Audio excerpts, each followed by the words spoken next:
Ya, udah cepat, nggak usah lama-lama, bebaskan 8 orang itu. Dari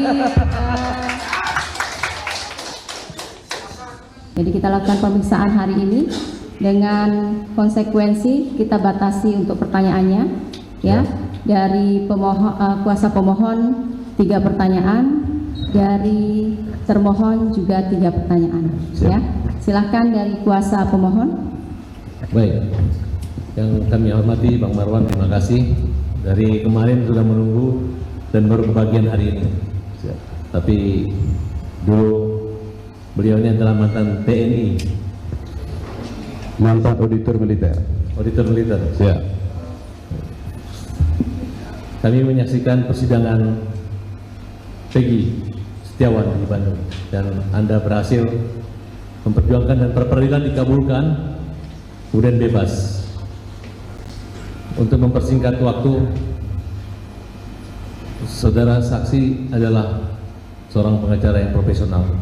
Kami hanya minta penjelasan apa dampak kebebasan Peggy terhadap kasus ini dan bagaimana saudara saksi menilai kasus yang kita ajukan PK, karena adalah orang-orang yang ditanggap salah tangkap dan kasus kecelakaan yang dialihkan ke pembunuhan dan pemerkosaan. Silakan.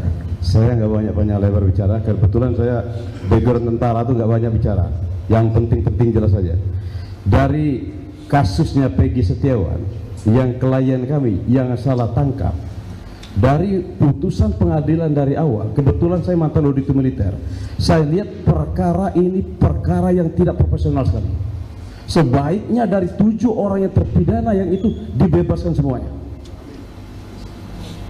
Makanya saya menghimbau kepada para pengacara yang terpidana itu, ajukan PK. Tidak ada jalan lain, majukan PK, karena ini telah berkekuatan hukum tetap, agar semuanya itu dibebaskan. Karena apa saya bilang? Mulai dari Peggy Setiawan, kita lihat yang tarik yang klien kami. Peggy Setiawan jelas namanya Peggy Setiawan, alamatnya di Talun. Sementara Peggy Perum alamatnya di Mundu. Loh, kok dijadikan tersangka klien kami? Identitasnya berbeda, alamatnya berbeda, umurnya berbeda, nggak tanggung-tanggung, pasalnya pasal 340. Ini negara apa? Negara hukum seperti ini? Ya, begitu juga kita tarik ke belakang terhadap 7 orang yang lain itu.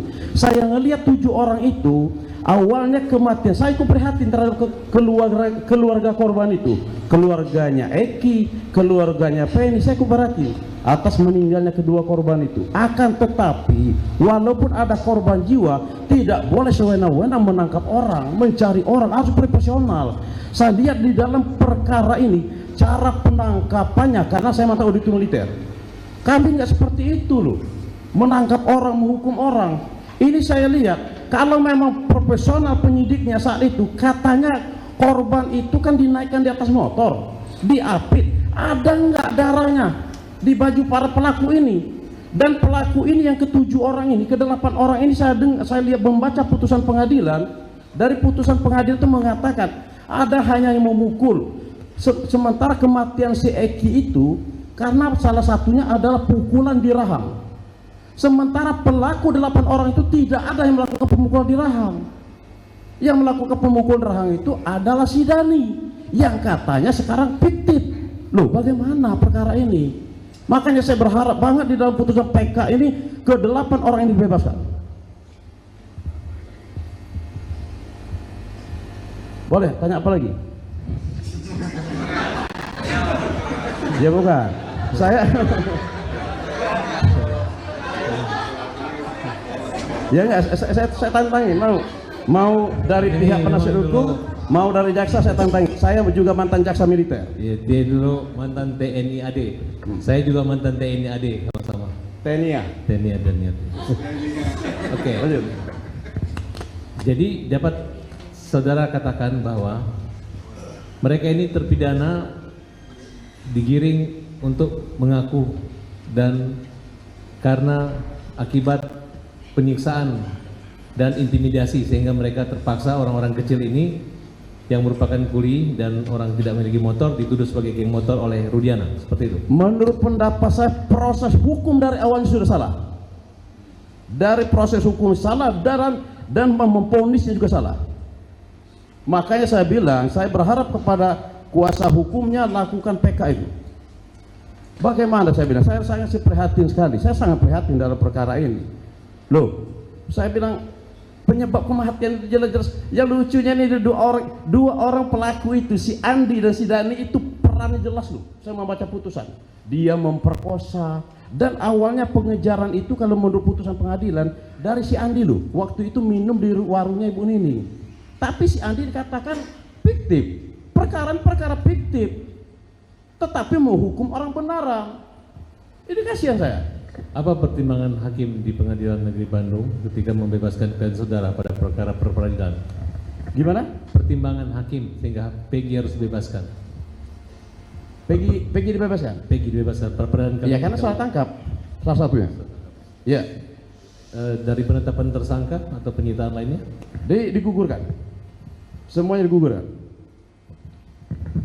Mungkin cukup dari kami.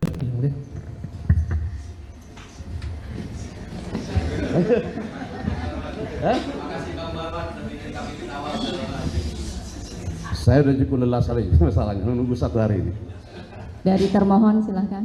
Ayo termohon, kita sama-sama mantan auditor, mantan jaksa. Mungkin singkat saja. Ya. Berarti Bapak adalah penasihat hukum dari Peggy yang perkaranya 2024 kemarin ya? Ya betul. Iya. Dan Bapak tidak pernah menjadi pengacara pada saat kasus terpidana Saka Tatal maupun 8 orang lainnya ya? Betul. Betul. Setuju saya. Kalau begitu ya mungkin kami cukup yang mulia. Terima kasih. Ya. Ya udah cepat, nggak usah lama-lama, bebaskan 8 orang itu. Dari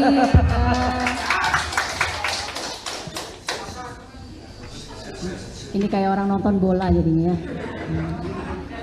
Ya. Jadi dari kuasa pemohon sudah, dari termohon juga sudah. Ya. Terima kasih untuk saksi. Silahkan. Baik, terima kasih Yang Mulia. Yang Mulia.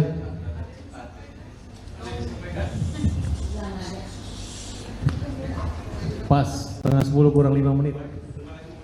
Kita ngopi itu ya.